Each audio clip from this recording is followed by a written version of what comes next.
Have you ever felt like no matter what you do, it's never enough? Like no matter how hard you try to please or achieve or win, something inside keeps whispering, you're not good enough. That feeling eats away at the soul. It's like running endlessly without ever reaching the finish line. We live in a world where everyone is trying to be better than yesterday, right? Our society seems to reward those who constantly strive for perfection, for productivity, for achievement. But there's a cost to this mentality, a price we often pay in secret, isn't there? We hide it behind forced smiles and nods, pretending everything's okay while we secretly feel empty inside. So let me ask you a question today. Have you ever stopped to wonder why we have this feeling? Why, despite all our efforts, why does it seem like we're always falling short? Well, the answer, my friends, might lie in something much deeper within us. It could be the harsh words spoken by a parent long ago, the taunts of childhood friends, or maybe the disappointment in our own eyes. Whatever the case may be, these experiences leave scars on our souls, wounds that fester and tell us, you're not enough, you're not enough, you're not enough. And it's these whispers that can sometimes make life feel like an endless struggle. But my dear friends, I want you to know this. You are not alone in feeling this way. In fact, so many of us carry these burdens of self-doubt and the need to prove ourselves over and over again. It's almost as if we've been programmed to believe that we are only worthy of love, respect, or peace if we are perfect, if we tick all the boxes society sets for us. We grow up internalizing messages from the world around us.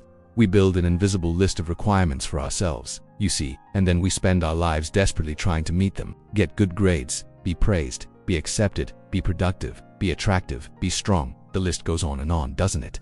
And every time we fail to meet our own expectations, or even worse, believe we've failed, we feel shame, guilt, emptiness. It's like carrying a heavy rock in your backpack, weighing you down and draining your energy with each step you take. But I want to challenge these beliefs today. These standards that we hold ourselves to. Ask yourself, who set these standards? Who said we must be a certain size, look a certain way, or earn a certain amount to be worthy of love or happiness? No one. The truth is, no one has the right to define our worth except us. And yet we do it every day, don't we? We compare ourselves to others, to societal ideals that are often unrealistic and unattainable. And in that comparison, we lose sight of our own beauty, our own uniqueness. Think about it this way. If you had a friend who constantly put themselves down, who looked in the mirror and saw only flaws instead of beauty, wouldn't you reach out to them? Wouldn't you tell them they are more than their perceived imperfections? Of course you would. So why don't we extend that same kindness to ourselves? Why do we treat ourselves with such harshness when we would undream of treating someone else that way? We all have days when we don't feel like we're enough, my friends. Days when the weight of the world feels too heavy to bear. But here's the important part. Those feelings don't define us. They are just feelings. Feelings that come and go like clouds passing in the sky. When faced with these feelings, it's easy to want to escape, isn't it? To bury ourselves in work, studies, or relationships to distract us from the pain. But in doing so, we can inadvertently hurt ourselves and those around us. We might push away the ones who truly care about us because we don't feel worthy of their love, or we might make choices that don't align with our values just to numb the pain for a moment. However, true healing comes from acknowledging these feelings, embracing them, understanding that they are part of the human experience. They don't define us, but they do teach us something about ourselves, about our needs and desires. Imagine it like this. When a plant doesn't thrive, you don't scold it. You don't punish it. You ask questions. You check the soil, the water, the sunlight. You try to understand why it's struggling so you can help it. You see, just like a plant, we all need care and attention to grow and thrive. Sometimes the best thing we can do for ourselves is to pull back, to give ourselves space to heal and grow. That might mean taking a break from social media, which can often make us feel like we're not enough because of the constant comparisons. It might mean setting boundaries with people who don't treat us with the respect we deserve.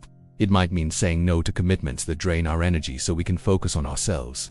I know it's not easy. Trust me, I've been there too. There were times in my life when I was so caught up in proving myself, in achieving more, that I forgot to simply exist, to enjoy the journey. I compared myself to others, always striving to be better, faster, more successful, and in that process, I lost sight of what truly mattered to me. But when I finally started to pull back, when I began to focus on myself and my own values, that's when I started to heal. It's amazing what happens when you stop trying to be someone else's idea of perfect and start embracing your own imperfections, isn't it? When you stop chasing external validation and start seeking internal peace, you realize that you are enough. You are worthy simply by existing.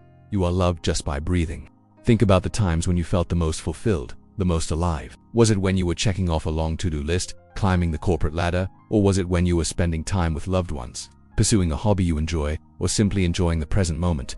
These moments of joy and fulfillment are where our true worth lies, in the things that matter to us, in the unique ways we choose to express ourselves and connect with the world. It's also important to remember that we don't need to do everything perfectly all the time. We're human, after all, prone to making mistakes and facing challenges. The important thing is to learn from these experiences, to grow and evolve. So don't be afraid to fail. Failure is just another excuse to learn and do better next time. It's not a reflection of your worth as a person. Remember, you were never broken. You were just taught to doubt yourself. You are enough. You are more than enough. Believe it, my friends. It's so easy to get lost in the daily grind, to let the world's expectations dictate our self-worth, but we have the power to change that narrative. We can choose to see ourselves through the eyes of compassion, to treat ourselves like we would treat someone we deeply love. And here's a little secret for you. You don't need to prove yourself all the time. You don't need to be perfect to be loved, to be valued, to be happy. Just be you. Embrace your quirks, your flaws, your imperfections. They make you beautiful, they make you human. And most importantly, they make you enough. So go out into the world today and be unapologetically you. Be kind to yourself. Celebrate your successes. Learn from your failures. And remember that you are enough just by being you. Thank you.